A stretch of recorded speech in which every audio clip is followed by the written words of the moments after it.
Good afternoon, everyone. My name is Victor Ola, and I am a policy fellow at the US Housing Commission. I want to thank everyone for joining us for today's briefing on how Europe and Ukraine are transforming defense supply chains. As Russia's full-scale war against Ukraine enters its fifth year, Kyiv faces an increasingly stark challenge. Ukraine's armed forces are struggling to supply their troops and push back against the relentless violence and destruction inflicted by Moscow. Yet, at the very same time, Ukraine is home to one of the most innovative and adaptive defense industrial sectors in Europe, an ecosystem that has demonstrated remarkable ingenuity under fire, but continues to operate far below its full capacity. Through my colleagues and I's discussions with Ukrainians, we have learned that what they lack is not ideas or talent, but capital, predictability, and scalability. Over the past years, Europeans, led by Denmark, have pioneered new responses to that challenge. Rather than relying on ad hoc donations and purchases from national stockpiles, the Danish model identified new ways to invest directly in Ukrainian firms. The mechanism empowered Ukrainians to expedite procurement and production of urgently needed systems, from artillery and ammunition to drones and electronic warfare equipment. Many European nations followed suit, including through variations that include joint production with Ukrainian companies. Today's panel will help us understand how these mechanisms work, what is required to scale them, and how they can be adapted by other allies, including the United States, and what role they might play in securing a peace that lasts. We have the great pleasure of hearing from three panelists whose expertise spans the operational, industrial, and strategic dimensions of this challenge. Their testimonies illuminate not only how Europe and Ukraine are transforming defense supply chains today, but also how these innovations can shape the future security architecture of the continent. After I introduce them, they will deliver their remarks and we will continue with questions. Speaking first, we will have Major General Carsten F. Jensen. Major General Jensen assumed the position of Danish Defense Attaché to the United States in 2025. He has previously served as National Deputy in the F-35 Joint Program Office and as a branch head for Allied Command Transformation in Norfolk. In addition to his service abroad, Major General Jensen has a distinguished service history in the Danish Air Command and in the Danish Joint Defense Command. He has been deployed to Cyprus, Kyrgyzstan, Afghanistan, Kuwait, and Iraq. He will be followed by Dr. Sofia Besh. Dr. Sofia Besh is a senior fellow in the Europe program at the Carnegie Endowment for International Peace, her area of expertise being European defense policy. Prior to joining Carnegie, Sofia was a senior research fellow at the Center for European Reform in London and Berlin. She has also spent time at the American-German Institute researching transatlantic defense industrial relations. Earlier in her career, she worked as a Carlo Schmid Fellow in NATO's Policy Planning Unit and as a researcher for the NATO Parliamentary Assembly. She holds a doctorate in European Studies from King's College London and degrees in International Relations and International Security from Sciences Po Paris and the London School of Economics. Rounding out the panel, we have Katerina Bondar. Katerina Bondar is a fellow with the Wadhwani AI Center at the Center for Strategic and International Studies. Before joining CSIS, she was an advisor to the government of Ukraine, where she was responsible for the implementation of reforms in defense, the financial sector, and innovation ecosystem. Prior to that, she also managed technical assistance projects implemented in the Ministry of Defense of Ukraine and worked in the National Reforms Council under the President of Ukraine. She has a bachelor's and master's degree in international relations from Taras Shevchenko National University of Kyiv. Now, I'll turn it over to Major General Jensen to give his opening statement. Once everyone has had the opportunity to give remarks, I will ask a round of questions, and then we'll open it up to the audience. Thank you, Victor. Thank you for the introduction, and good afternoon, everybody. I'd like to thank you for hosting and inviting me to this briefing on a matter which is very important to Ukraine, to Europe, to the Alliance, and to Denmark. Since the beginning of the Russian full-scale invasion, the Danish government and the Danish people have been steadfast in their support to Ukraine. As such, Denmark is one of the countries with the highest monetary level of donations per capita. We consider a robust Ukrainian defense to be integral to the Danish security. Therefore, while increasing our own military spending to reach the 5% pledge, we simultaneously support the Ukrainian defense. From a Danish perspective, strengthening our own defense and supporting Ukraine is not mutually exclusive, but part of the same solution to strengthen European defense and security. In support of and in cooperation with Ukraine, last year we initiated the so-called Danish model for procurements.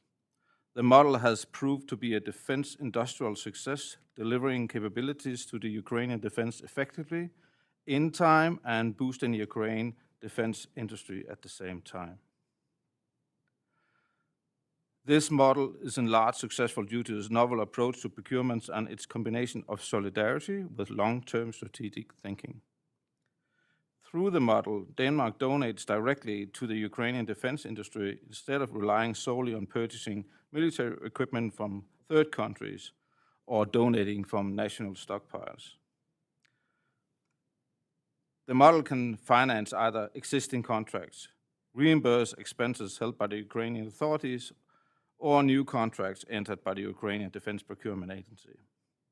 This allows Denmark to support Ukraine with donations based on priorities and needs of Ukrainian security and defense forces. The model is based on a government to business framework. Such a framework enables the Ukrainian Defense Procurement Agency to use Danish donation in acquisitions directly from the Ukrainian industry. This does more than deliver weapons and capabilities here and now. It helps build an industrial foundation that Ukraine can rely on for many years to come, while it keeps the Ukrainian society going during the war. The result-based model proved successful in its pilot project, which delivered 18 Bodane artillery pieces solely funded by Denmark. The order was placed in July 24, and all pieces were battle-ready in September the same year. In 2024, the model supported Ukraine with approximately $627 million, and in 2025, we expect the level of support to reach close to $2 billion. However, the success of the model is not measured by its amount of funding, but the fact that all provided donations were delivered and integrated at the expected cost and on time. The model leads to faster and more targeted deliveries while strengthening Ukraine's industrial capacity. At the same time, the model ensures appropriate levels of transparency, with Danish authorities closely monitoring each project, ensuring traceability, documentation, and robust anti-corruption mechanisms. These include validation processes, Danish authorities verifying deliveries, and audit procedures. To underscore the Danish approach regarding concerns for potential corruption in our donations, let me be frank. Yes, with respect to approving the Danish model in the Danish parliament, corruption has been a concern. Nevertheless, our parliament approved the model unanimously, not accepting corruption, but accepting risk, realizing that doing nothing is not an option.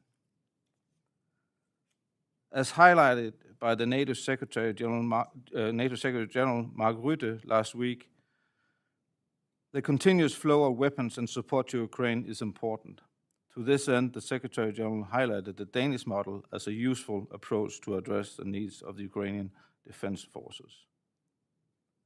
While this model is called the Danish model, our allies have supported Ukraine through the same framework. This includes donations from the European Union, from Canada, Sweden, Norway, and Iceland, all of which has donated through the mechanisms and procedures of the Danish model. We will continuously encourage other allies and partners, nations to join and improve the existing model. In conclusion, I'll reiterate, the Danish model is not just military support, it's a partnership. A partnership in which Denmark, along with allies and the EU, invests in Ukraine's ability to defend itself, strengthens its economy, and build a more resilient future. It demonstrates how targeted support can be both principled and practical, and how partners can help Ukraine while also preparing for the security challenges of tomorrow. I look forward to your questions, and thank you again for the opportunity to speak. Thank you very much, General. Sophia. Thank you very much, Victor, and thank you for the invitation to this briefing. So let me take a step back. In its support of Ukraine, I do see Europe now moving beyond emergency assistance and toward the long-term integration of Ukraine into its defense industrial ecosystem. Early on in the war, European governments were focused on rapid response, on keeping Ukraine supplied from national stocks or emergency procurement.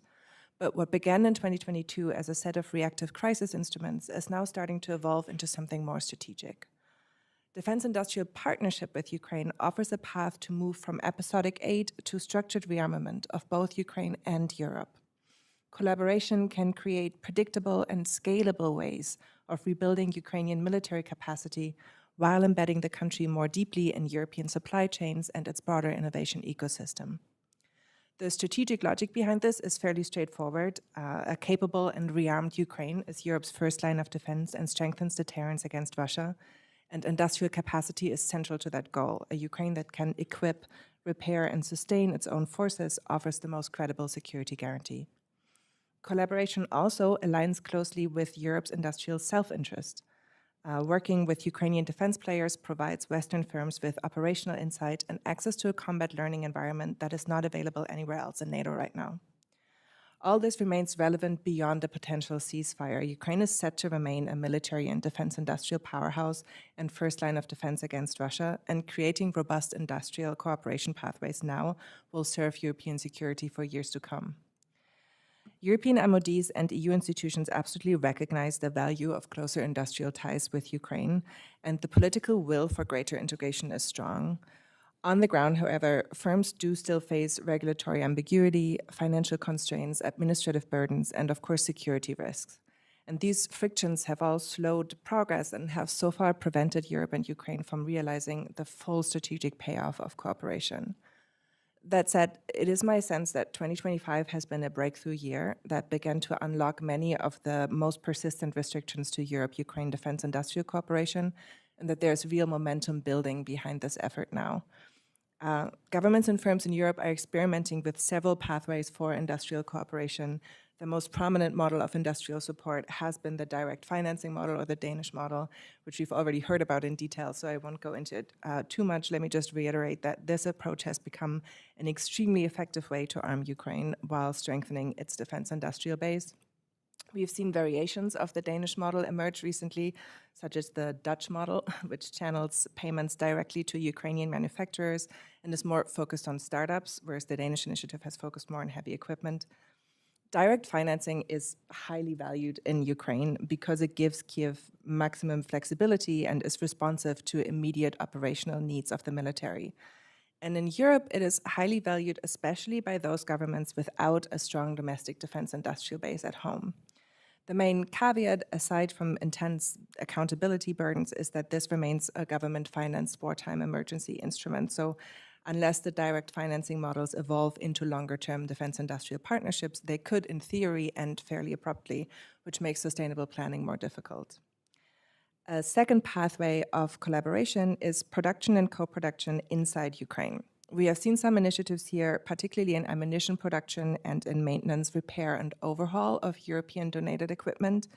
The benefits are clear. Production in Ukraine can lower costs, it can build up local knowledge and expertise, and crucially, it brings capabilities much closer to the front. Overall, however, collaboration inside Ukraine has fallen short of wartime requirements because European firms, particularly in the ammunition space, face financial constraints. Ukraine often cannot sustain higher volume production.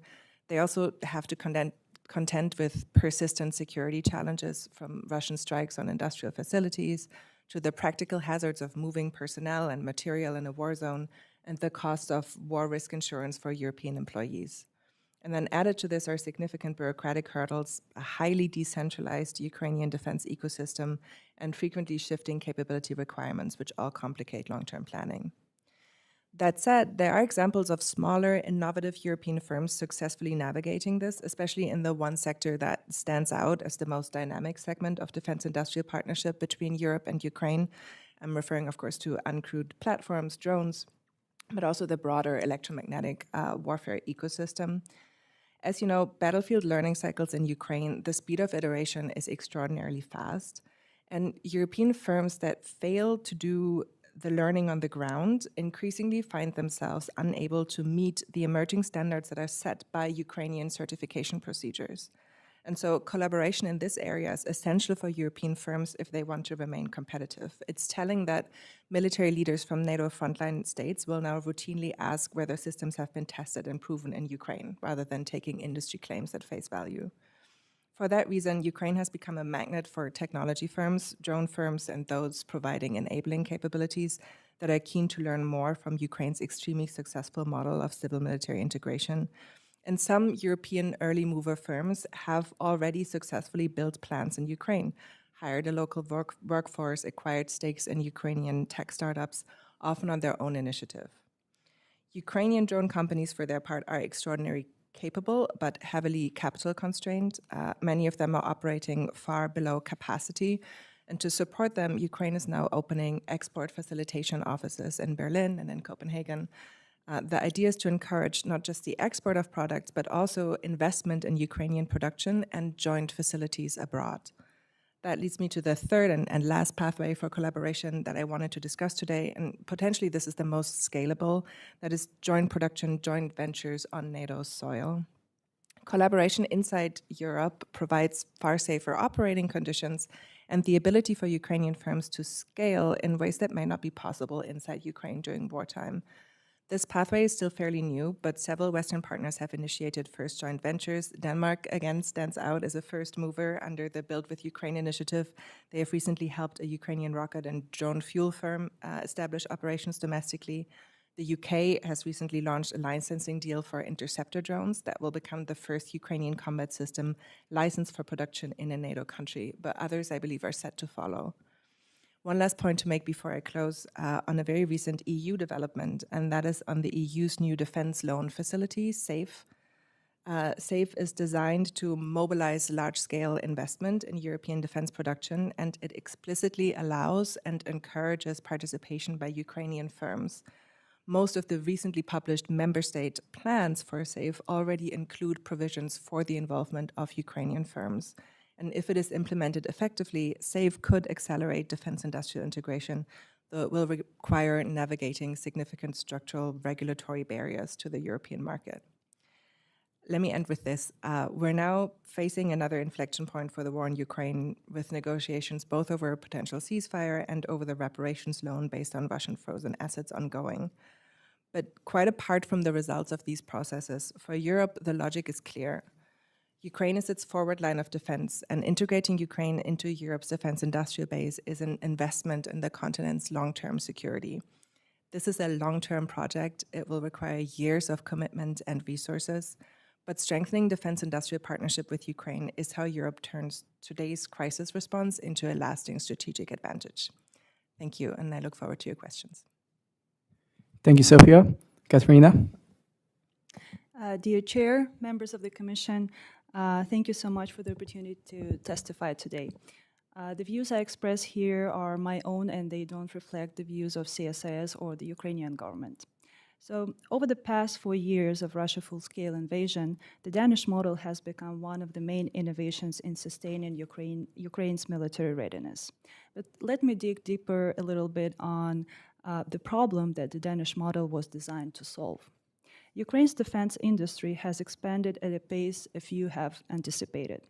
Ukraine's annual defense production capacity skyrocketed from about 1 billion in 2022 to over 35 billion by mid-2025, meaning that the country can now produce 35 times more of weapons and equipment each year. But production capacity doesn't matter if the government doesn't have funds to buy that equipment. Just to give you an example, by early 2024, Ukraine could afford to procure only 6 billion worth of equipment, despite having closer to 20 billion of available capacity. In other words, 2/3 of possible production sat idle because the state simply didn't have funding to procure that equipment. At the same time, partner nations were running out of equipment they could transfer from their stockpiles, and their industrial bases couldn't scale quickly enough to meet Ukraine's growing operational needs. It was in this context that the Danish government pioneered a new approach. Denmark began paying Ukrainian manufacturers directly to build systems for Ukrainian armed forces. The effect has been transformative. In 2024, partners spent about $400 million through a family of mechanisms which we call the Danish model. I'll expand on this a little bit later, and it was mentioned before already. In 2025, the number rose to 6 billion. To put that in context, Ukraine's entire weapon procurement budget this year is $10 billion. The Danish model and its variants added another 6 billion on top of that. The mechanism works because it's fast, structured, and highly accountable. The process begins with battlefield need. The Ukrainian General Staff identifies operational gaps, and the Ministry of Defense vets domestic manufacturers based on product maturity, codification according to NATO standards, combat performance, ownership, transparency, and delivery history. The proposed portfolio is then reviewed by joint council within the Ministry of Defense, after which partner governments conduct their own due diligence, including on-site inspections of factories in Ukraine. Once approved, the contracts function almost like government-to-government and to business agreements. Finally, the funds flow into dedicated accounts on Ukraine's United 24 platform, where companies are paid directly from these accounts. Denmark physically verifies every batch delivered and documentation accompanying those deliveries. Such details as serial numbers, quality certificates, and delivery logs are shared with partner governments in real time. The entire system was recently audited by Deloitte Denmark and Ukraine's Ministry of Defense internal audit and successfully passed it. Importantly, Danish model has now evolved into a broader family of mechanisms. As was mentioned before, the Netherlands, for example, signs contracts directly with Ukrainian companies, starting with the 1 billion procurement of Ukrainian drones. Norway is adopting the same approach right now. Germany uses a version in which Ukrainian Defense Procurement Agency signs a contract with a company, but the German government pays the invoice. The variant is especially valuable for the Ukrainian government because it strengthens Ukraine's own procurement institutions and reinforces transparent and rules-based procurement system. Taken together, these mechanisms are reshaping Ukraine's defense ecosystem in several critical ways. First, they unlock Ukraine's manufacturing capacity at scale. Ukrainian companies can expand their production, hire workers, invest in new technologies, and increase output systems for the armed forces, which they actually and urgently need. Second, they support Ukraine's economy under wartime conditions. Direct foreign procurement helps maintain industrial activity, tax revenues, and employment, creating resilience well beyond the defense sector. Third, they reduce corruption risks. This mechanism embeds multiple layers of oversight. As I mentioned before, internal Ukrainian review, partner government scrutiny, physical inspections, and independent audits. These are all mechanisms helping to control corruption issues related to government procurement in Ukraine. The result is a procurement system where decisions are based on battlefield priorities and verifiable performance, not personal networks and political pressure. And finally, they create a sustainable foundation for long-term European and transatlantic security architecture. As partners exhaust their own stockpiles, financing Ukrainian production directly is becoming the only scalable path to ensuring continued flow of systems Ukraine needs. In conclusion, the Danish model is not just a funding instrument. It is a structural innovation in how international partners can support the country at war while simultaneously building a more resilient, transparent, and modern defense industrial ecosystem. It is one of the most effective mechanisms we have for strengthening Ukraine's military readiness and ensuring it can sustain its defense in years to come. Thank you so much, and happy to answer your questions. Thank you very much, everyone, for your remarks. My first question will be to General Jensen. Could you briefly walk us through the selection, verification, and procurement process of the Danish model and explain how the specific anti-corruption mechanisms function in practice, particularly how Denmark balances the need for accountability with speedy weapon production? Thank you for that question. I can try. I think my colleague here, Katerina, just pretty well explained the mechanisms to make sure that we have a good oversight of how the money is spent. But the practical way of selection candidates for this system is that it's built on the need from Ukraine, so that it's the Ukrainian MOD who recommends companies and systems built from that company, system, weapons, etc. And Denmark is then have a setup where we review, screen, and validate these companies and procurement proposals and the prices related to that. Compare that with market prices and stuff. And after contracts are being made, weapons delivered, as mentioned before by Katerina, we perform physical inspections, review delivery certificates, and verifies that everything is delivered as agreed. And afterwards, there's even an audit on top of that, an external audit with external auditors that audit the audit of the whole thing. So I think we are trying to have safeguards and rails to protect that. And with regards to the balance between speed and accountability, we try not to make those two compete.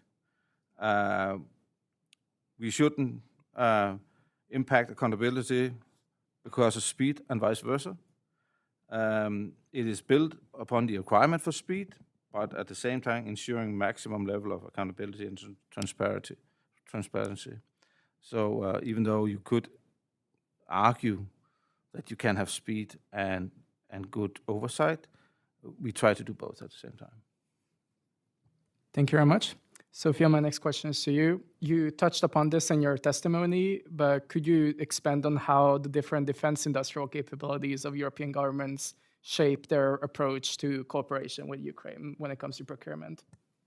Yeah, absolutely. So as I mentioned in my testimony, there are all these different pathways for collaboration that are emerging, and you might wonder why certain European governments stick to one and others stick to another. And I think the starting point here is to just look at countries' own industrial base and stock depth. So, for example, the Danish model is particularly attractive for European countries that don't host their own major defense firms and that maybe have limited stocks to draw from.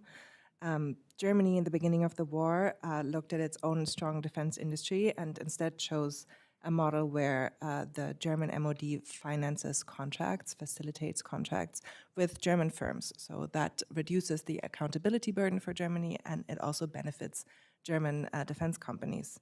Finland, which entered this war with particularly deep stocks because the Finns have been preparing for the exact war that Ukraine has been fighting for years, were able to draw from their own stockpiles for a long time. Incidentally, both Germany and Finland are now hitting the limits of their own domestic production capacity and also of their stocks, and so now are eyeing deeper integration with Ukraine as well. I will also say that this has implications beyond just which model you choose. So if you're a small European defense firm right now, there are a lot of advantages, and it's potentially lucrative to align yourself with Ukrainian firms and align yourself with these kind of projects that integrate Ukrainian defense firms more closely in European defense industrial bases, because it positions you well to possibly access future EU funding, for instance. The SAFE mechanism, which I mentioned, explicitly wants to fund projects that include Ukraine. So if you have those pathways set up, if you're a smaller company, that might be lucrative for you. Whereas for the larger primes, some of them are wary of opening the European market to competition from Ukrainian defense firms right now. What I will say, though, is that talking to European MODs, they are looking forward to some competition, because we are currently in a moment where European MODs, lots of them have a lot of money to spend, and they have to spend it very quickly. And that means that a lot of that money is getting spent on domestic primes right now, which that's not great for production timelines. It's not great for price points.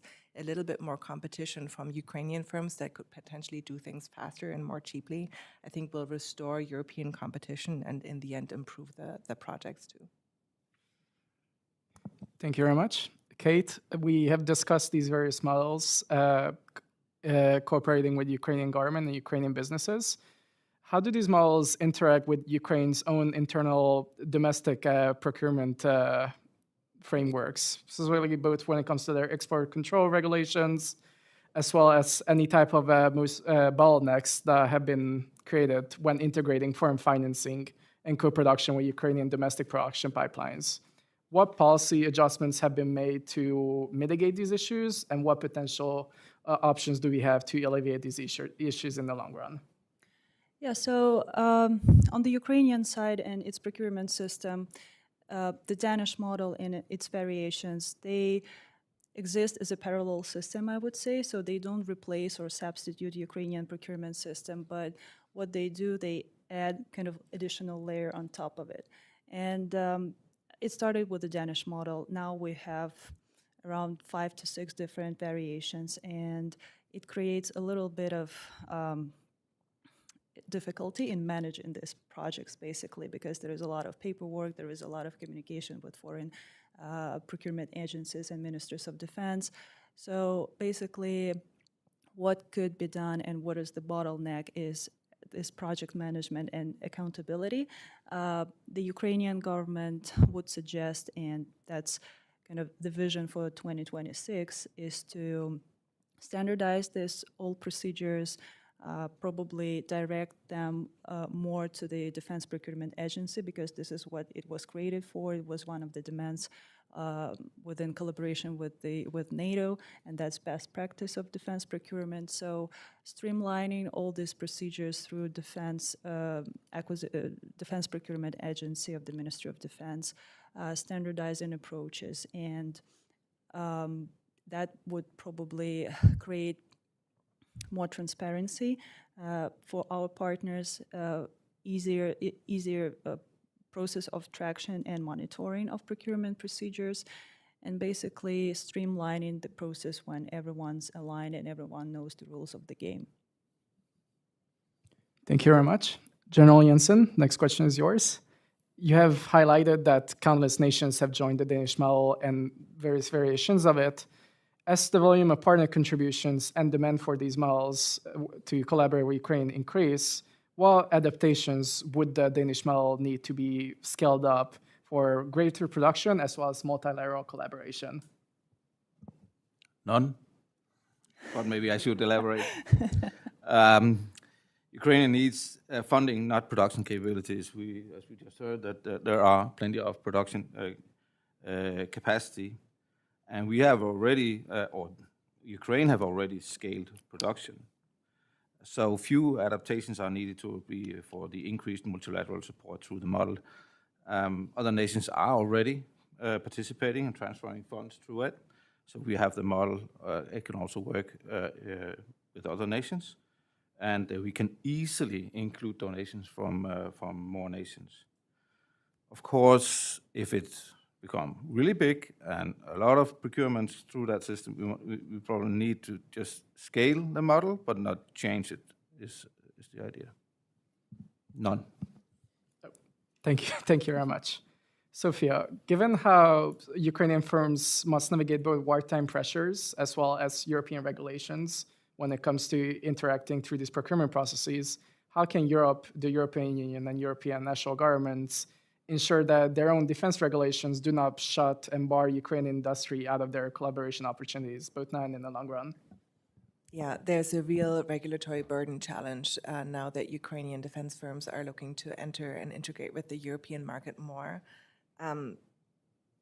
When I say regulation, those are broader ESG regulations, EU regulations, anti-corruption and governance standards, of course, but also sustainability and labor protections, strict supply chain integrity rules, human rights compliances. These rules are hard to meet for any defense firm in Europe right now, but wartime due diligence and side checks for Ukrainian defense firms are obviously particularly hard. The good news is that there is a broad recognition in Europe of this challenge, of this problem, and there's real momentum right now to reduce unnecessary regulatory barriers. We see this shift in all European MODs towards spiral development, right? Good enough systems, past iterations, rather than these artisanal NATO standard systems of the past. And so there's a real will and drive to get the regulatory burden down. The Commission has been in the lead on this. They have published it's called a Defense Omnibus package that tries to streamline procedures, accelerate production. But it's also important to say that while European MODs will be quick to blame Brussels, a lot of these bottlenecks are national bottlenecks that come from national procurement systems. And often it is not just a question of, a bonfire of regulations, it's also a question of increasing administrative capacity. So for instance, if you need many security clearances, and that is one of the reasons that processes are being slowed down, the solution might not be to get rid of the requirement for security clearances, but to hire more people that can give you those security clearances. So that is currently also a learning process that is happening in European MODs. And ultimately, this is in Europe's own interest. I think Ukraine's integration can serve as a catalyst and accelerator here. Thank you very much. Kate, as we know, these new fast-evolving technologies tend to have much faster innovation cycles than traditional procurement timelines, especially when it comes to drones and electronic warfare systems. How can governments, both the Ukrainian government and European and American governments, ensure that safety and accountability standards are maintained while also innovating their procurement mechanisms to accommodate these fast-evolving technologies? Yeah, that's a very good question, and it's really hard to find this balance, and we're still trying to figure it out on Ukrainian level, and with European governments, it's even harder because we have multiple opinions and legal systems and procurement systems. But my general recommendation would be to lower the level of risk aversion, to accept risks related to adopting and using systems that are not tested according to all usual acquisition procedures. So basically, to shorten the cycles of testing and evaluation and adoption into service. And usually what happens in Ukraine, the battlefield shows what works, what's not. So it helps to refine systems and to pick the best ones and to select the best ones. And cutting the red tape and procurement process, that would also be helpful. So basically what happened in Ukraine is that the Minister of Defense and the government sat and analyzed what are the critical and crucial points in acquisition and procurement process and which stages can be basically skipped. So leaving only the most necessary and crucial stages and accepting more risk in procurement and acquiring systems that are new and not known to the military yet. So that would be my two recommendations that could be done. Thank you very much. I have one last question to all the witnesses, and then if anyone else has questions, feel free to walk over to the podium. But I have a question for anyone or everyone, whoever would like to answer this. With the recent peace negotiations between Ukraine and Russia continuing the struggle, how do you see these procurement mechanisms contributing to a future durable peace in Europe? What aspects of these mechanisms are essential to ensuring that the West is negotiating from a position of strength, and as well as acting as a deterrent against future Russian aggressions?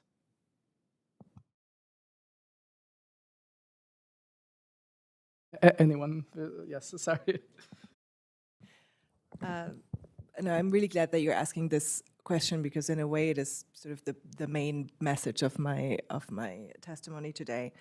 I think as the peace negotiations are going on, these emerging procurement and co-production models are central to a durable peace because any settlement is going to have to rest on real military resilience. Europe and Ukraine are now building the industrial depth that underpins credible deterrence through direct financing, through joint manufacturing, through co-production. We do see this shift from ad hoc hate to predictable and scalable rearmament. And the effects of that are so enormous, with Europe gaining a forward defense line that is integrated into European supply chains and integrated into our own defense industrial ecosystem. That gives us negotiating leverage as well, right? Russia takes talks seriously only if Ukraine's capability and Europe's support appear non-exhaustible. There's a long-term deterrent value here. Ukraine is not going to return to a position of industrial vulnerability if we commit to a defense industrial partnership. Its defense sector is going to be tied into Europe's. Its production is going to be diversified across Europe and Ukraine. That also allows a broader integration of Europe into of Ukraine into the EU, sector by sector. Defense is just one of them. And Ukrainian battlefield learning is going to continue to shape European capability development, which is going to empower European rearmament efforts too. So to me, the bottom line really is that industrial cooperation is a foundation for any sustainable peace. I will probably add to that that I also do research on Russia a lot, and I'm trying to understand what's their leverage and what they're better at. And what they're better at is at scale of production and mass deployment of new systems. So, and unfortunately, none of European countries can counterbalance Russia in that alone. So only working together, European countries and Ukraine can offer something against Russia. And I think that will be the biggest leverage in any negotiations. Second, this process of approaching Ukrainian industry and European industry is crucial and important, because when we get into the weeds of the process, when we get into details, we see the things like difference in doing business practices, for example. Why the Dutch model faced many obstacles in the beginning, just because the Dutch were not prepared to do advancement payment in the beginning in amount of 50 to 70% to Ukrainian companies. It's unknown practice in Europe, which is pretty common for Ukrainians. So if we start integration on this practical level, very tangible integration, I think it will be easier to build up later political and other types of integration. So, you know, to be strong in negotiations, we need to integrate Ukraine into European security architecture and community first, and then we will be able to counterbalance Russia in terms of its scale. Thank you. General? Agree.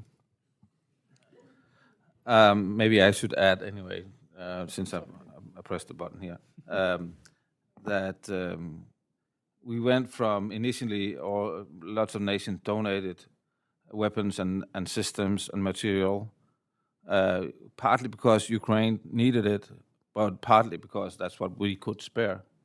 So Ukraine ended up with a myriad of systems and weapons and stuff, and some of it was really good and useful, and some of it is still in its boxes because nobody could train it, or you couldn't sustain it or anything.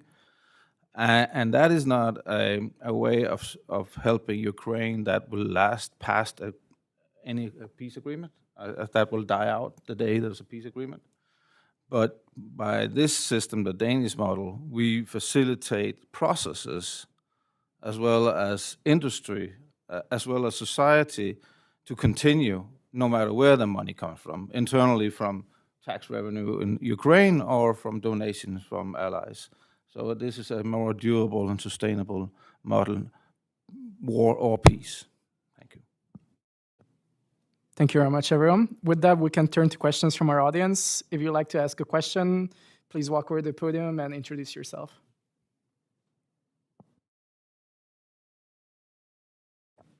Hi, I'm Maggie. I work for the U.S. Helsinki Commission as an intern. My question for anyone who wants to answer it is, as we watch Europe utilize these models and sort of perfect them, what should the U.S. be learning from this, and what role could or should the U.S. play now and in the future?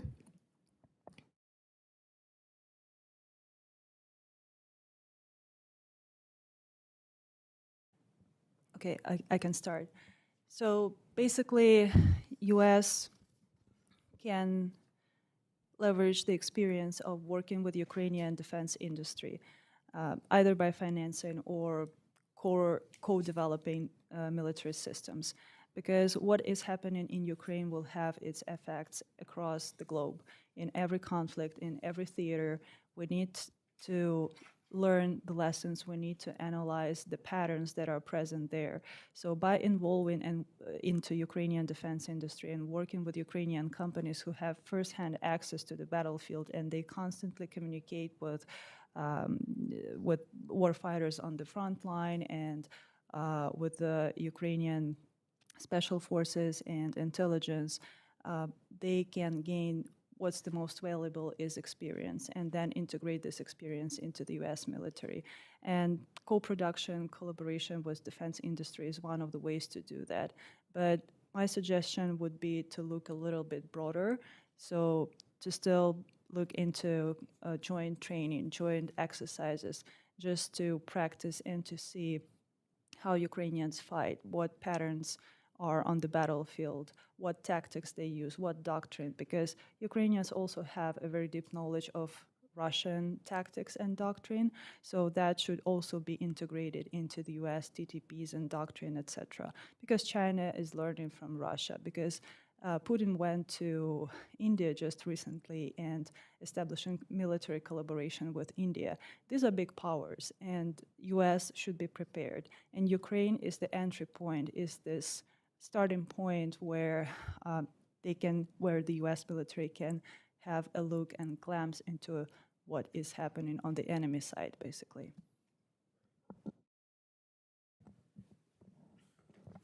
Let me just add to that, because I think I agree with everything that was just said. I think looking across the various European initiatives that we discussed here today, there are a few practices that stand out as relevant for the US, but I would also say that not all of them are directly transferable, right? Europe's mantra, if the Ukrainians aren't using it, we're not interested. That's the mantra of defense planners right now. That is really rooted in Russia-focused defense and deterrence planning. And the US, as you all know, faces a broader set of contingencies and is not going to adapt the European way of warfare wholesale. Similarly, Europe's political goal of integrating Ukraine into the EU's single market sector by sector, it seems to me from what I hear from this administration that the US posture currently is shaped more by industrial onshoring and a desire to end the war quickly, which also limits the depth of US-Ukraine defense industrial ties. But what lessons are transferable, I think, are the embrace of battlefield learning and co-development, especially in drones, and there is a strong US interest in this too. There's this line of a drone CEO of Quantum Systems, and he said that innovation in drones right now is coming from the Donbass, not Silicon Valley. And that is something that US firms have understood too. We are seeing early US-Ukraine industrial integration steps with joint drone production deals, the joint venture for high-speed interceptors that was just announced.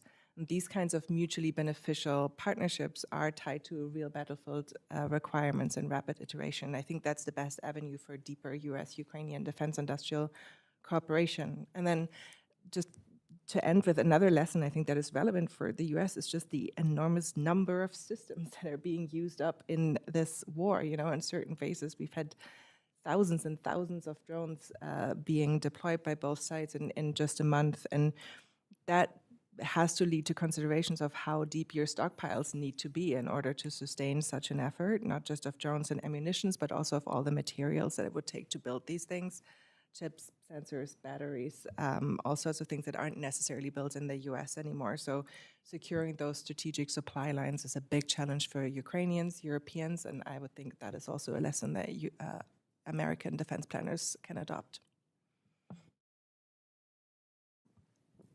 Yeah, also agree, and I think depending on what the strategy is for the US, I agree with what you said, that it seems like there's a slightly different, or not a slight, there's a different strategy from a US perspective that is more global than just the European AOR, and so and also the US perspective on US defense industry needs to be part of this. If that was not the case, just adapt the Danish model, but I think it is the case. So to be realistic, I think it's more in a different arena the US could learn from this. I think the speed of innovation in Ukraine is unique. The speedy introduction of new capabilities, and also that the best is good enough's worst enemy. So you need to deliver at time just enough at time instead of the very best all the time, because you can't afford to have enough mass when you do that. I think that's where we all could learn something from the war in Ukraine. Thank you. Any other questions?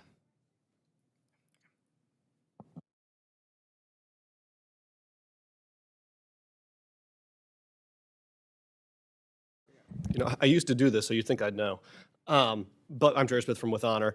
I think that the West, and especially the US, is starting to learn that so much innovation can potentially be hamstrung by our inability to diversify and secure our supply chains.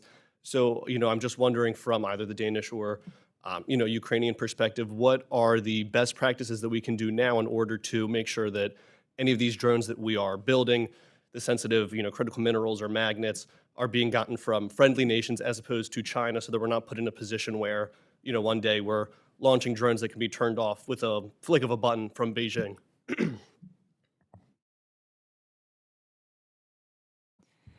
Again, no silver bullet solution for that, unfortunately. And as Ukrainians are saying, Russians and Ukrainians are eating from the same bucket, which means the components come from China. So Ukraine recently, just a couple of weeks ago, launched a separate initiative called Local Components, and for a reason. They realized that strategically, if you want to be a leader in the industry, and if you want to be able to protect yourself, let's put it simple, you have to be independent in supply chains. So Ukrainians took this approach, actually, as Russians did as well. They want to localize, starting with the simplest components and then going deeper and deeper. So that's the approach countries at war take. But we know that resources are placed not equally in the world. We need to find them, basically, and we need to invest into extraction and refinement. That's what Russia does. So they analyze the whole supply chain for Shahed drones, for example, and they start to localize with the easiest products, and now they want to substitute Chinese batteries with local production. So they started with investigation, where do they have resources and how they can build a supply chain independently from China, or diversify the supplies, including India. So that's why I think it shows us what could be done. And also what's useful in this case to look into is the model, how these two countries build their defense ecosystems. So Ukraine is an example of decentralized ecosystem where we have lots of manufacturers, they produce different types of systems. Ukraine uses 400 types of drones monthly. It's a zoo of technology. And imagine how many manufacturers exist. Russia has a centralized and a very different approach. They pick a champion. So Shahed drones were champion for long-range capability. Now they have selected a couple of manufacturers for FPV drones and Group 1, 2, and Kalashnikov, their biggest state-owned military enterprise, is investing in those companies to scale their production. And what they do, they put all resources behind these national champions and winners. So basically they want to grow their own DJI, for example. And I know it's unpopular opinion in the West, where we have free market and competition and lots of companies, but maybe a way to solve the issue with supply chain independency and being able to build at least the most necessary types of systems locally is to pick those champions and to put all resources behind them. So if we identify and we find a solution for small but local mineral, rare earth, and the whole supply chain built from there, maybe we should give these resources to companies who are able to produce at scale for US or European military. That's one of the ideas. I'm not saying it's the best idea, but this is what we can see again from analysis of ongoing war. That's a great question. And actually, I don't have an answer. I have another question. I think what you're mentioning is the result of globalization through many years. We all thought that this is a God-given way to create the best value for money, and we will all be richer in that manner, which is correct. That's what happened. But we're paying the price now. So we need to figure out how still to get best value for money, but still have sovereign control of strategic resources. And those two are, contradiction, competing about the same answer. Or there's no one answer to those two problems. So I don't think protectionism is the answer, but I don't have the right answer. So, sorry. Thank you. We have time for one or two more questions. Hello, thank you. My name is Kyle Parker with the Helsinki Commission. I have a couple questions related to the kit involved, and then a couple questions related to a contingency in the future of sort of sustaining Ukraine in the event that the United States walks away from supporting Ukraine as has been threatened. So on the question on the kit, how much roughly percentage of the kit that Ukraine is using on the battlefield is being produced by Ukraine? Not just by Ukraine with these funds, through things like the Danish model, but just generally. And then also very rough estimation of how much of that kit is actually of interest to European NATO states in terms of their own defense, something that could be ultimately sold or transferred. And then my second pair of questions, and these are, I understand we're short on time, so these can be for whoever feels is best capable of answering them. So in the event that the U.S. walks away from supporting Ukraine as has been threatened recently, even very recently, and by walking away, it seems to be unclear what that means, but I would suspect it could mean a lack of willingness on the part of the United States to either continue selling its own kit to European states to then transfer to Ukraine. I assume it could also mean a lack of willingness to continue intelligence sharing with Ukraine. And I assume it could also mean, potentially, a lack of willingness to allow U.S. assets, bases, logistics, infrastructure in Europe to supply this. So my question there is, how reliant is Europe on U.S. advanced weaponry to supply for Ukraine, as well as, how replaceable is the intelligence component? And then I guess I think the other question is lift, logistics, sustainment. How capable is Europe in doing this itself without any U.S. involvement? And that's probably enough. Thank you. May I suggest that the first couple of questions will be directed at Kate here, and then I would like to try on the last part. But if you want to start, okay, because I don't know numbers. Where's the gentleman? Okay, sir. I don't know the numbers here, so I hope maybe Kate, you can help with that. The ratio between Ukrainian produced material and the rest. But I'd like to address the last questions that you have. What if U.S. walks away? And the bottom line here is that that would be a problem.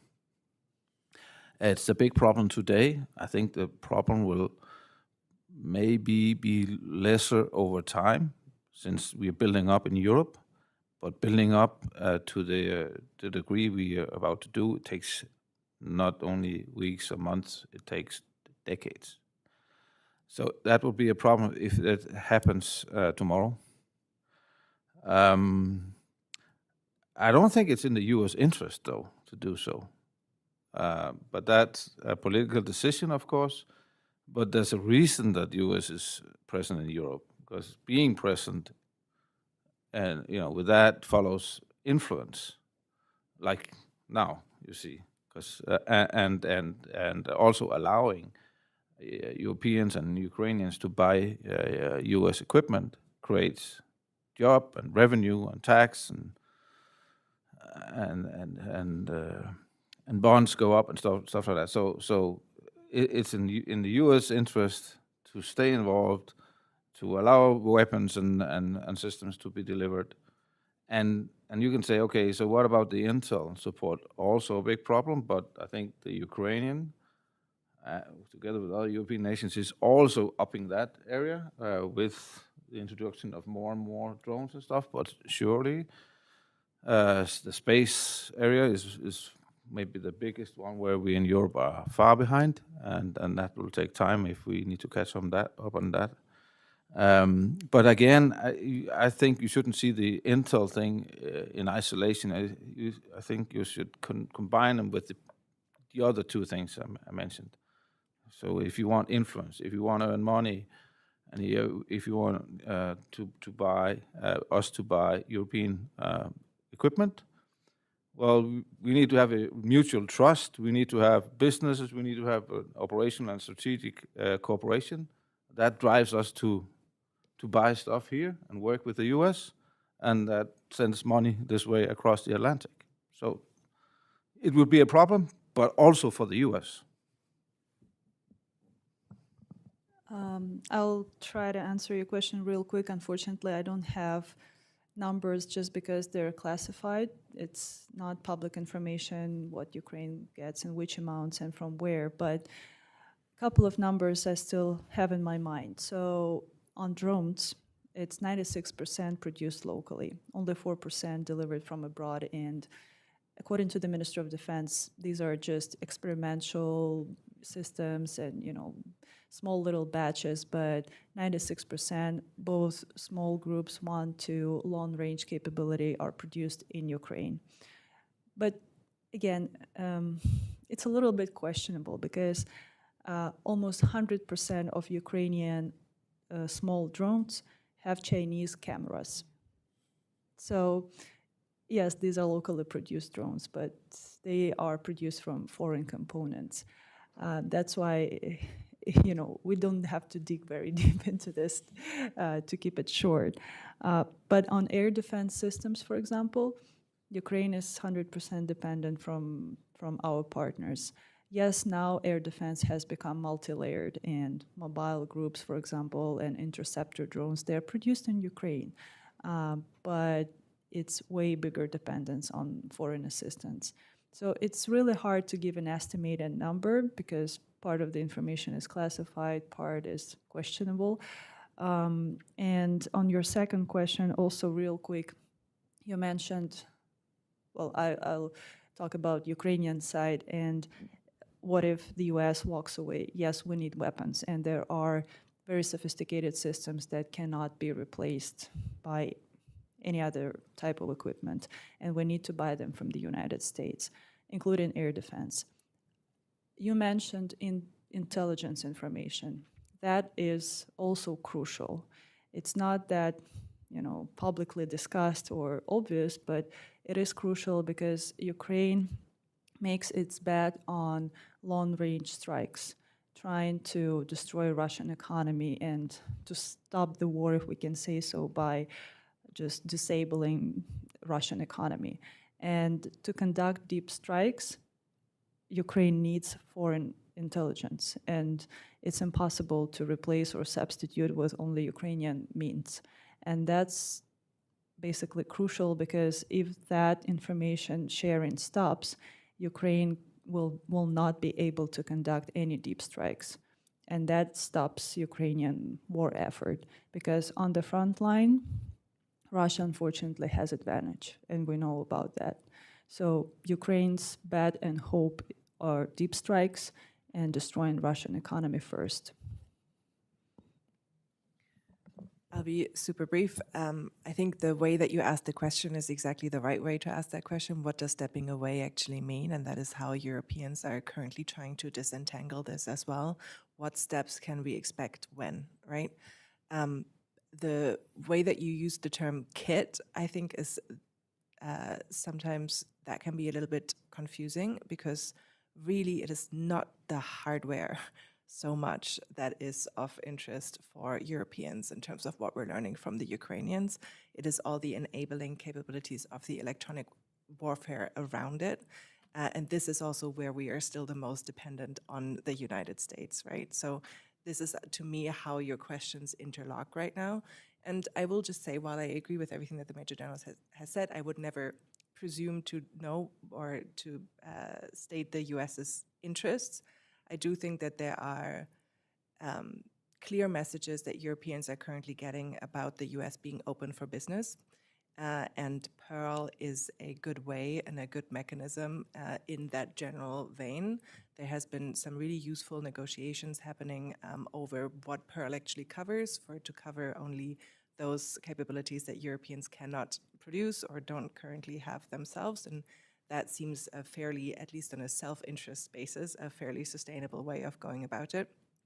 And then equally, having that kind of more sort of staged conversation of, okay, you want us to stand on our own feet. These are the capabilities that we're currently investing in. We're going to need X amount of years to get there. I think that's the kind of more constructive conversation that is happening behind the scenes right now, and that where Ukraine, again, plays such a crucial role as a catalyst and as an accelerator. Thanks. Thank you very much for everyone who has attended, and especially to our witnesses. With that, the briefing has ended.